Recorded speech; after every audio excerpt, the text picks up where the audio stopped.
The Masque of the Red Death. Written by Edgar Allan Poe. The Red Death had long devastated the country. No pestilence had ever been so fatal or so hideous. Blood was its avatar and its seal, the redness and the horror of blood.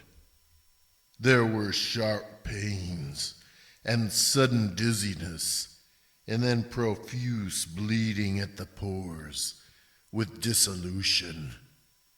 The scarlet stains upon the body, and especially upon the face of the victim, were the pest ban which shut him out from the aid and from the sympathy of his fellow men. And the whole seizure, progress, and termination of the disease were the incidents of half an hour. But the Prince Prospero was happy and dauntless and sagacious. When his dominions were half depopulated, he summoned to his presence 1,000 hale and light-hearted friends from among the knights and dames of his court, and with these retired to the deep seclusion of one of his castellated abbeys.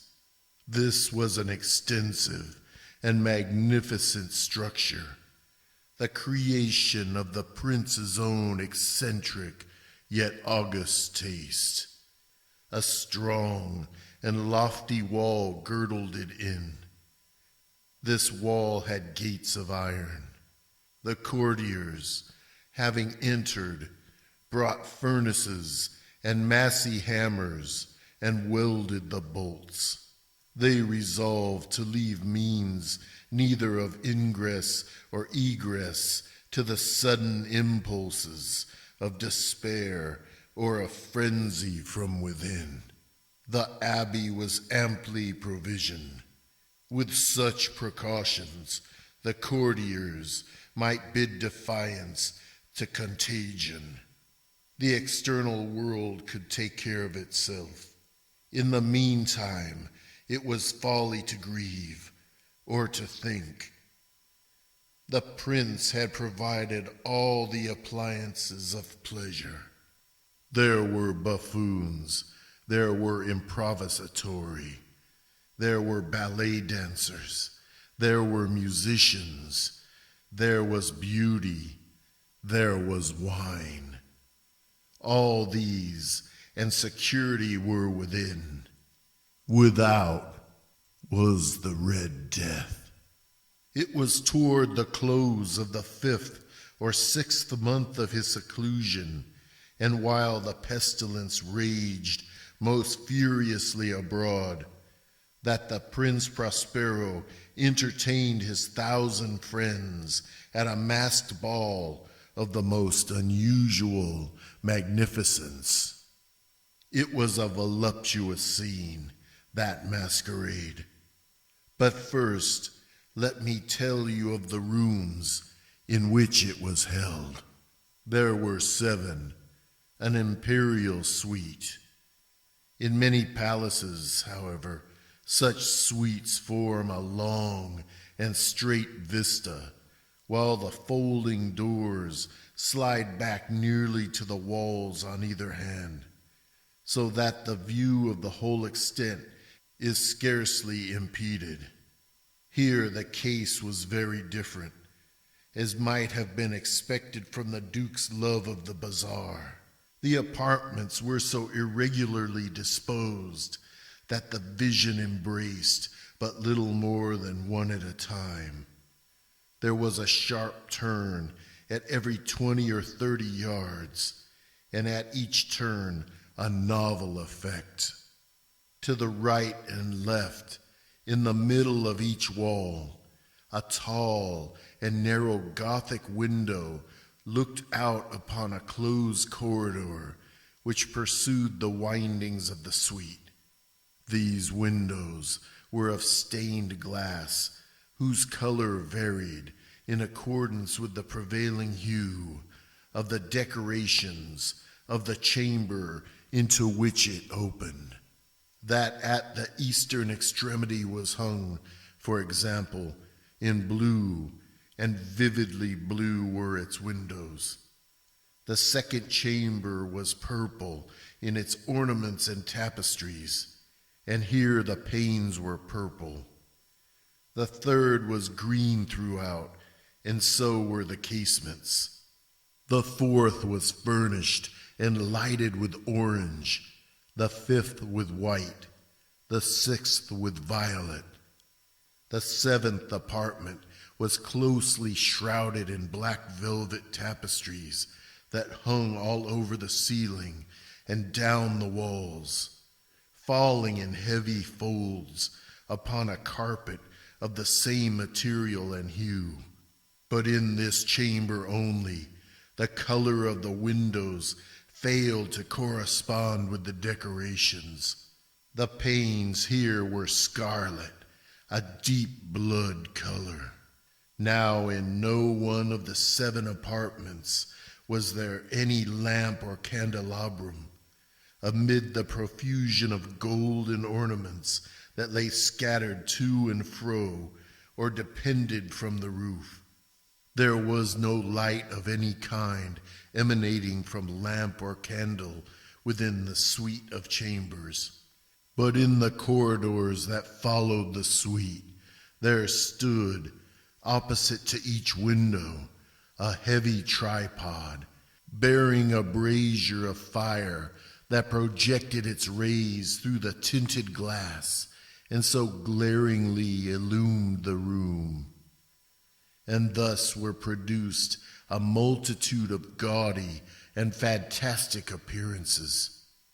But in the western or black chamber, the effect of the firelight that streamed upon the dark hangings through the blood-tinted panes was ghastly in the extreme, and produced so wild a look upon the countenances of those who entered that there were few of the company bold enough to set foot within its precincts at all. It was in this apartment also that there stood against the western wall a gigantic clock of ebony. Its pendulum swung to and fro with a dull, heavy, monotonous clang, and when the minute hand made the circuit of the face, and the hour was to be stricken, there came from the brazen lungs of the clock a sound which was clear and loud and deep and exceedingly musical, but of so peculiar a note and emphasis that, at each lapse of an hour, the musicians of the orchestra were constrained to pause momentarily in their performance to hearken to the sound, and thus the waltzers perforce ceased their evolutions, and there was a brief disconcert of the whole gay company. And while the chimes of the clock yet rang, it was observed that the giddiest grew pale, and the more aged and sedate passed their hands over their brows, as if in confused reverie or meditation. But when the echoes had fully ceased, a light laughter at once pervaded the assembly. The musicians looked at each other and smiled as if at their own nervousness and folly, and made whispering vows, each to the other, that the next chiming of the clock should produce in them no similar emotion. And then, after the lapse of 60 minutes, which embraced 3,600 seconds of the time that flies, there came yet another chiming of the clock, and then were the same disconcert and tremulousness and meditation as before. But in spite of these things, it was a gay and magnificent revel. The tastes of the Duke were peculiar. He had a fine eye for colors and effects. He disregarded the decor of mere fashion. His plans were bold and fiery, and his conceptions glowed with barbaric luster. There are some who would have thought him mad. His followers felt that he was not. It was necessary to hear and see and touch him to be sure that he was not. He had directed, in great part, the movable embellishments of the 7 chambers upon occasion of this great feat, and it was his own guiding taste which had given character to the masqueraders. Be sure they were grotesque. There were much glare and glitter and piquancy and phantasm, much of what has been since seen in Hernani. There were arabesque figures with unsuited limbs and appointments. There were delirious fancies such as the madman fashions. There was much of the beautiful, much of the wanton, much of the bizarre, something of the terrible, and not a little of that which might have excited disgust. To and fro in the 7 chambers there stalked, in fact, a multitude of dreams, and these, the dreams, writhed in and about, taking hue from the rooms and causing the wild music of the orchestra to seem as the echo of their steps. And anon there strikes the ebony clock which stands in the hall of the velvet, and then, for a moment, all is still, and all is silent save the voice of the clock. The dreams are stiff, frozen as they stand, but the echoes of the chime die away. They have endured but an instant, and a light, half-subdued laughter floats after them as they depart. And now again the music swells, and the dreams live, and writhe to and fro more merrily than ever, taking hue from the many tinted windows through which stream the rays from the tripods.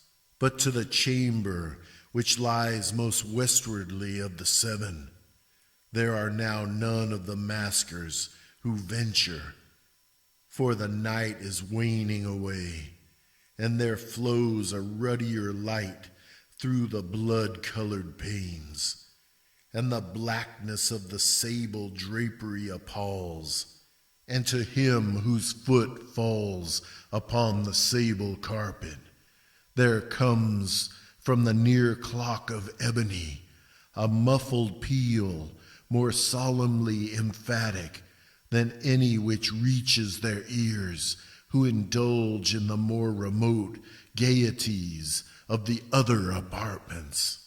But these other apartments were densely crowded, and in them beat feverishly the heart of life, and the revel went whirlingly on, until at length there commenced the sounding of midnight upon the clock, and then the music ceased, as I have told, and the evolutions of the waltzers were quieted, and there was an uneasy cessation of all things as before.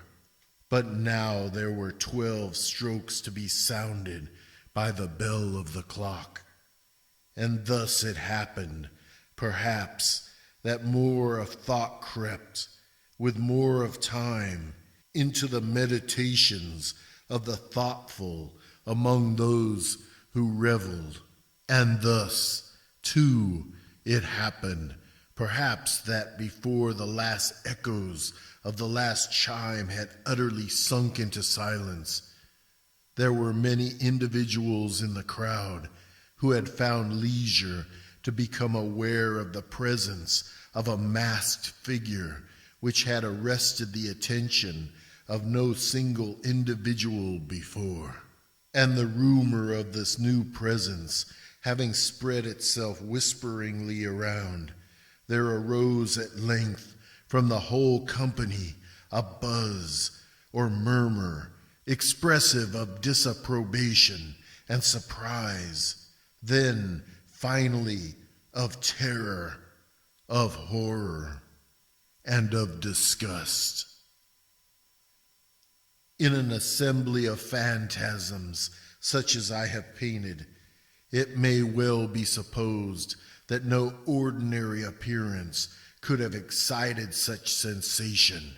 In truth, the masquerade license of the night was nearly unlimited, but the figure in question had out-Heroded Herod and gone beyond the bounds of even the prince's indefinite decorum.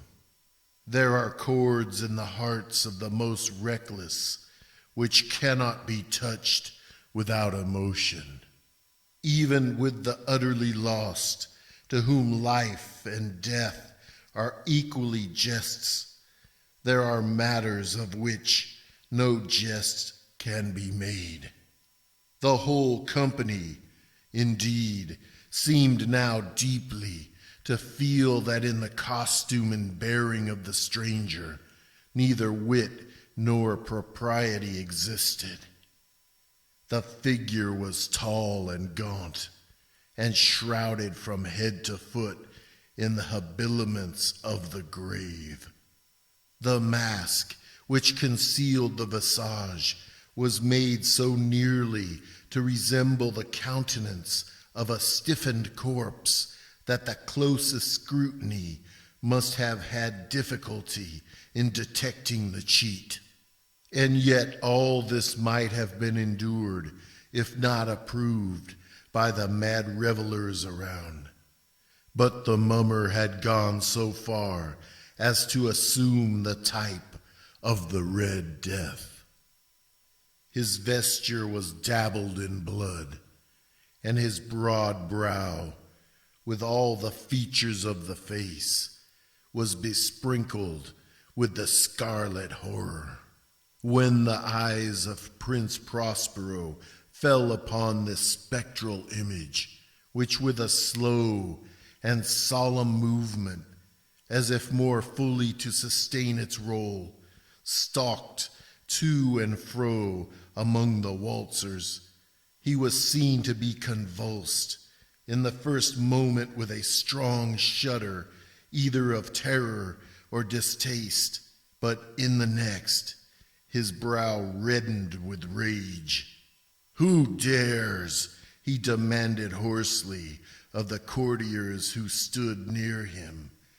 "Who dares insult us with this blasphemous mockery? Seize him and unmask him, that we may know whom we have to hang at sunrise from the battlements." It was in the eastern or blue chamber in which stood the Prince Prospero as he uttered these words. They rang throughout the 7 rooms loudly and clearly, for the prince was a bold and robust man, and the music had become hushed at the waving of his hand. It was in the blue room where stood the prince, with a group of pale courtiers by his side. At first, as he spoke, there was a slight rushing movement of this group in the direction of the intruder, who at the moment was also near at hand, and now, with deliberate and stately step, made closer approach to the speaker. But from a certain nameless awe with which the mad assumptions of the mummer had inspired the whole party, there were found none who put forth hand to seize him, so that, unimpeded, he passed within a yard of the prince's person, and while the vast assembly, as if with one impulse, shrank from the centers of the rooms to the walls. He made his way uninterruptedly, but with the same solemn and measured step which had distinguished him from the first, through the blue chamber to the purple, through the purple to the green, through the green to the orange, through this again to the white, and even thence to the violet, ere a decided movement had been made to arrest him. It was then, however, that the Prince Prospero, maddening with rage and the shame of his own momentary cowardice, rushed hurriedly through the 6 chambers, while none followed him on account of a deadly terror that had seized upon all. He bore aloft a drawn dagger and had approached in rapid impetuosity to within 3 or 4 feet of the retreating figure, when the latter, having attained the extremity of the velvet apartment, turned suddenly and confronted his pursuer. There was a sharp cry, and the dagger dropped gleaming upon the sable carpet, upon which, instantly afterwards, fell prostrate in death the Prince Prospero. Then, summoning the wild courage of despair, a throng of the revelers at once threw themselves into the black apartment, and seizing the mummer, whose tall figure stood erect and motionless within the shadow of the ebony clock, gasped in unutterable horror at finding the grave cements and corpse-like mask which they handled with so violent a rudeness, untenanted by any tangible form. And now was acknowledged the presence of the Red Death. He had come like a thief in the night, and one by one dropped the revelers in the blood-bedewed halls of their revel, and died each in the despairing posture of his fall. And the life of the ebony clock went out with that of the last of the gay, and the flames of the tripods expired, and darkness and decay and the Red Death held illimitable dominion over all.